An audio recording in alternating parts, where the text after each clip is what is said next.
Assalamu alaikum wa rahmatullahi wa barakatuh. Ina yi wa kowa fata alkhairi. Suna na ɗaha Mintin da CEO na Digital Computer Institute kuma CEO na ɗaha Tech TV. So insha Allah a bidiyon mu ne za mu nuna ma kwamfutan da ya dace ka siya. Saboda kada ka je siyan kwamfuta ɗauki katon kwamfuta baka kai ka yi tunanin an baka kwamfuta mai kyau no. Ko da ƙaramin kwamfuta ne aka baka, idan ka duba abubuwan da za mu faɗa a bidiyon nan, so ka zaɓi kwamfuta kyau. In dai ka duba abubuwan da muka duba a wannan bidiyon daga farko har ƙarshe, to ka sa a ranka cewa ka samu kwamfuta mai kyau.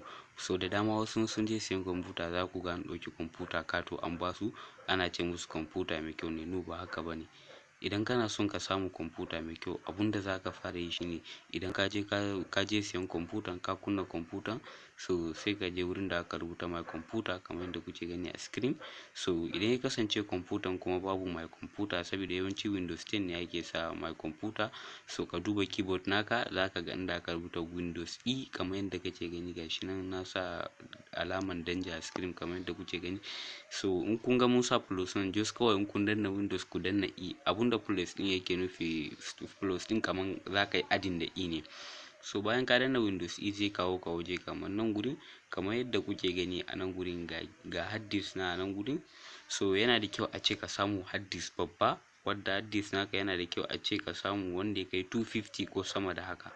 So kamar yadda kuke gani wannan hard disk na dai na cikin kwamfutan nan 250 gig ne.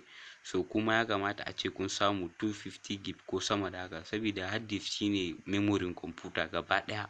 So yana da kyau a ce ka samu hard disk mai girma sosai, saboda in ka samu hard disk mai girma sosai shine za ka tura fim mai nauyi, ka tura abubuwa especially yan downloading ko waɗanda suke harkan project. So idan ka zo sai ka danna right click kamar yadda kuke gani a gefe a laptop ta fito.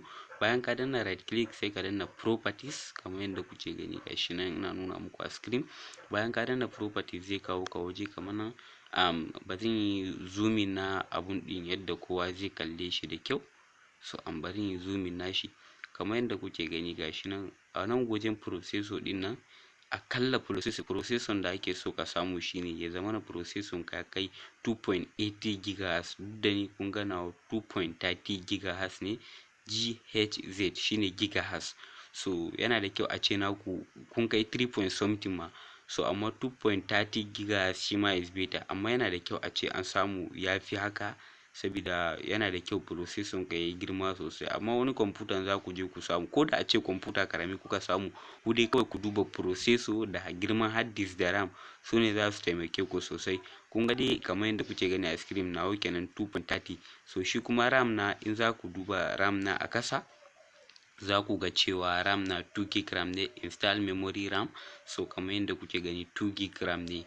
So yana da kyau at least dai ka samu RAM naka ya kai 4 gig RAM, saboda idan RAM naka kaɗan ne za ka ga kwamfutan ka it will cause a lot of slow. Amma in ka samu RAM mai girma sosai za ka ga kwamfutan ka yana biya ma bukata yadda kake so.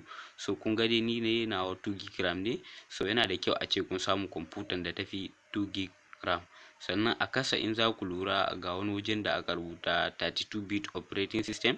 Sannan kuma gashi nan za ku ga cewa times 64-bit base processor.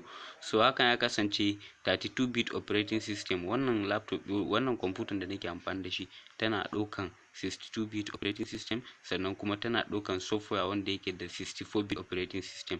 So kun kalla ku kuma naku za ku iya ganin 64-bit operating system ko kuma ku ga 32-bit operating system.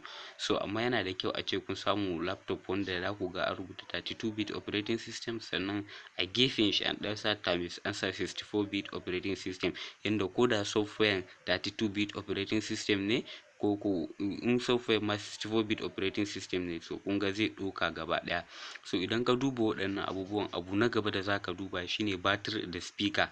In ka duba waɗannan abubuwan ka samu kwamfuta mai kyau. No need sai ka je ka yi ta wahala kanka, ko da ko kwamfutan ɗan karama ne. In dai ka duba waɗannan abubuwa da muka faɗa, so ka sa a ranka cewa ka samu kwamfuta mai kyau, saboda waɗannan abubuwa da muka faɗa duk wani expert wajen zai je ya duba domin siyan kwamfuta. So bara mu tsawaita bidiyon ba, duka a nan za mu kawo ƙarshen bidiyon. Inda muka yi kuskure sai ku yafe mu, kun san sha'anin ku da ɗalibai.